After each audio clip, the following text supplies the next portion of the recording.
Think about the traits that define you. Maybe you are the introverted creative who recharges in isolation.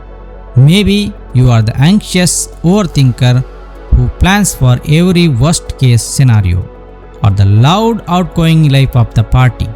We wear these labels like a second skin. We say, that's just who am I. We treat our personalities as if they were written into our DNA at birth, an unchangeable psychic blueprint. But what if I told you that a massive portion of what you call me isn't actually yours? What if your personality is less of a solid monument and more of a collage constructed from pieces of people you have met, survival strategies you forgot you adapted, and cultural conditioning you never asked for? Today we are pulling back the curtain on one of the greatest illusions of human psychology, the belief that your personality is entirely you. The truth is far more fascinating. Much of your behavior is beautifully complex system of adaptations, echoes, and mirrors. By the end of this video, you are going to look at your habits, your triggers, and your preferences in a completely new light. You will realize that who you are isn't a fixed destination, it's an evolving story. Let's break down exactly where your personality actually comes from. The echoes of others, social and cultural mirrors. Let's start with the most immediate thief of originality, the people around us. From the moment we are born, humans are neurological copycats. We possess what scientists call mirror neurons, brain cells that fire both when we perform an action and when we witness someone else doing it. It's a survival mechanism. It's how we learn to speak, walk, and navigate social spaces. But this copying mechanism doesn't stop when we grow up. Have you ever noticed that after spending a weekend with a close friend, you suddenly start using their favorite catchphrases?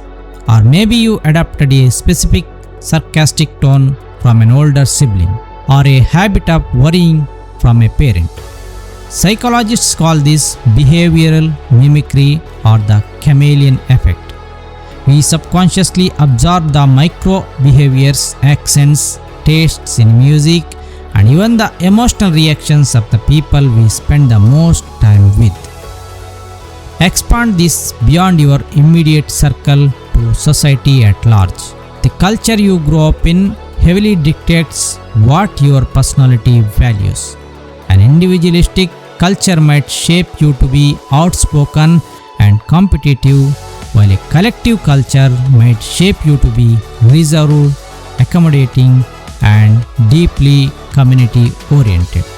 If you had been swapped at birth and raised in a completely different corner of the world, your core values, your sense of humor, and even your introversion or extroversion levels would look entirely different.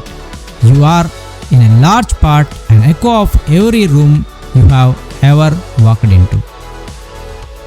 The scares of survival, trauma, and adaptation. Now let's look at a deeper, sometimes heavier layer of our personality, our copying mechanisms.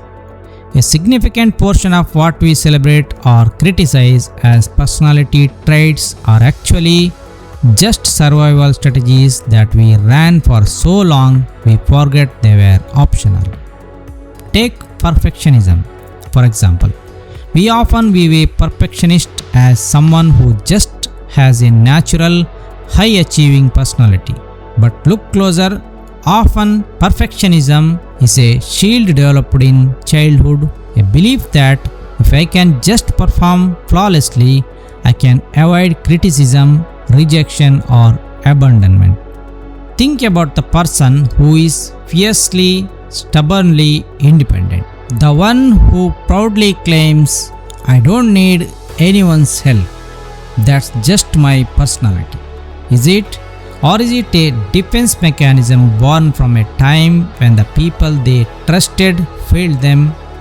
leaving them with a subconscious rule: if I want it done right and if I want to be safe, I have to do it entirely myself.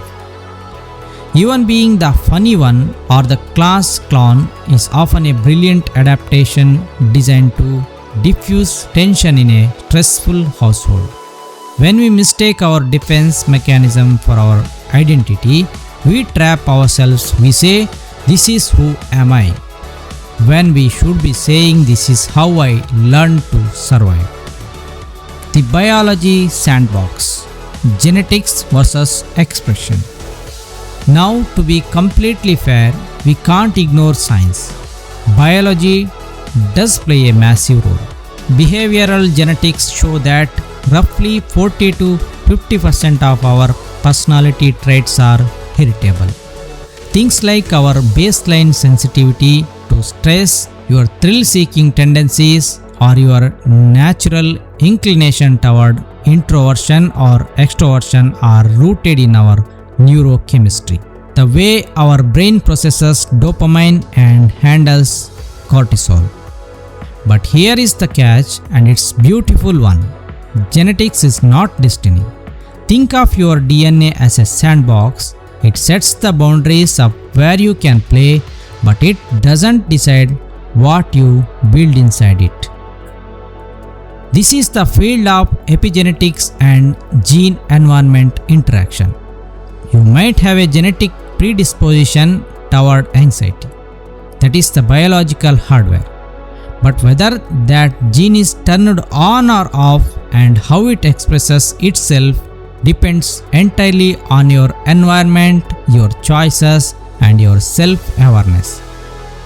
That genetic anxiety could manifest as a paralyzing fear of the world, or it could be channeled into deep empathy, incredible attention to detail, and artistic depth. Your biology gives you the raw clay, but your life experiences and conscious choices are the hands that sculpt it. You are not a passive victim of your biology, you are its co-creator. The power of the shift: liberation. So, why does any of this matter? Why is it liberating to realize that your personality is not completely you? Because the moment you realize your personality was built for you, you gain the power to rebuild it by you. When you stop saying, "I am just a pessimistic person," and start saying, "I learned to look for the worst in things to protect myself, but I don't need that protection right now," a door opens. You move from the passenger seat of your life into the driver's seat. Psychologists have proven through studies on personality trait change that deliberate, conscious effort can permanently alter our personality profiles over time. If there is a part of your personality that is causing you suffering, whether it is a quick temper, a habit of people pleasing, or deeply ingrained shyness, you are not stuck with it.